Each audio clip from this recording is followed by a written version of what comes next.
រឿងដង្កូវនិងក្អែកថ្ងៃមួយសត្វដង្កូវកំពុងស៊ីស្លឹកឈើមានសត្វក្អែកមួយហើររកចំណីក៏ទៅប្រទះនឹងសត្វដង្កូវនោះក្អែកបានពោលពាក្យថាពេលនេះមានលៀបបានដង្កូវស៊ីក៏ហើរទៅជិតដង្កូវក្រឡេកឃើញក្អែកក៏នឹកថាខ្លួនអាក្អែកនេះចិត្តឃោឃៅនឹងចឹកអញស៊ីឥឡូវហើយដង្កូវសួរទៅក្អែកថាមករកអ្វីក្អែកប្រាប់ទៅដង្កូវវិញថាអញមកស៊ីដង្កូវឯងដង្កូវទាល់តែក្អែកឯងរកប្រស្នាអញឃើញទើបស៊ីអញបានបើរកប្រស្នាអញមិនឃើញស៊ីអញមិនបានទេ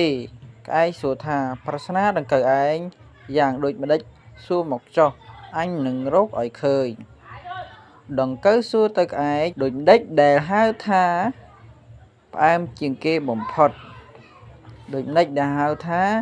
ជូរចត់ជាងគេបំផុតដូចម្ដេចដែលហៅថាស្អុយជាងគេបំផុតនិងដូចម្ដេចដែលហៅថាក្រអូបជាងគេបំផុតកាលបើក្អែកបានឮដង្កូវសួរប្រស្នាទាំង4បទនេះហើយមានសេចក្តីត្រេកអរជាទីបំផុតក៏ស្រែកហ៊ោកញ្ជៀវលេងដោយគិតថាប្រស្នាដង្កូវទាំង4បទនេះអញមុខជារកឃើញឥឡូវហើយនឹងបានស៊ីដង្កូវនេះជាមិនខានទើបក្អែកឆ្លើយដោះប្រស្នាដូចតទៅនេះដែលគេហៅថាផ្អែមនោះគឺមានស្ករនិងទឹកឃ្មុំ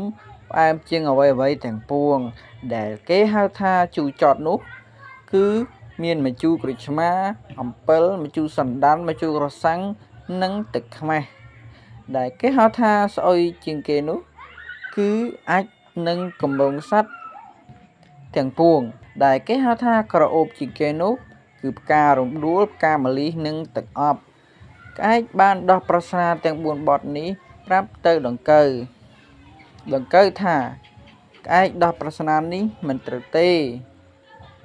ក្អែកក៏ដាក់មុខស្រងូតនិយាយទៅដង្កូវថាបើដង្កូវឯងថាខុសសូមឲ្យដង្កូវឯងប្រាប់ប្រស្នានេះមកអញឲ្យបានដឹងផងដង្កូវប្រាប់ទៅក្អែកវិញថាប្រាប់បានតែក្អែកឯងកុំស៊ីអញទើបអញប្រាប់ក្អែកក៏និយាយថាឲ្យតែប្រាប់ចុះអញមិនស៊ីដង្កូវឯងទេលុះបានខសន្យាព្រមព្រៀងគ្នាយ៉ាងនឹងហើយដង្កូវក៏ដោះប្រស្នាប្រាប់ទៅក្អែកដូចនេះថាដែលគេហៅថាផ្អែមនោះមិនមែនផ្អែមស្ករទឹកឃ្មុំនោះទេគឺផ្អែមពាក្យសម្ដីដែលនិយាយទៅរកគ្នាដោយពាក្យពេចន៍ពីរោះស្មោះត្រង់ហើយហៅថានេះហើយហៅថាផ្អែមជាទីបំផុតដែលគេហៅថាជូរចត់នោះមិនមែនជូរចត់អំពិលម្ជូរសណ្តាន់ក្រូចឆ្មាទឹកខ្មេះនោះទេគឺពាក្យឃោឃៅឥតគួរឥតសមដែលនិយាយទៅកាន់គ្នាទៅវិញទៅមកនេះហៅថាជូរចត់លើសជូរចត់អ្វីទាំងពួងដែលគេហៅថាស្អុយនោះមិនមែនស្អុយអាចគឺស្អុយកម្រងនោះទេគឺស្អុយគេឈ្មោះដែលប្រព្រឹត្តអាក្រក់ក្នុងលោកនេះហៅថាស្អុយច្រាស់ខ្យល់ដែលគេហៅថាក្រអូបនេះគឺមិនមែនក្រអូបក្លិនផ្កាឬទឹកអប់នោះទេគឺក្រអូបគេឈ្មោះដែលប្រតិបត្តិល្អនេះហៅថាក្រអូបជាងគ្រឿងក្រអូបទាំងពួងក្អែកបានស្ដាប់ប្រស្នាទាំងនេះហើយក៏ឈប់ស៊ីដង្កូវរួចហើរចេញទៅមិនត្រឡប់ក្រោយឡើយ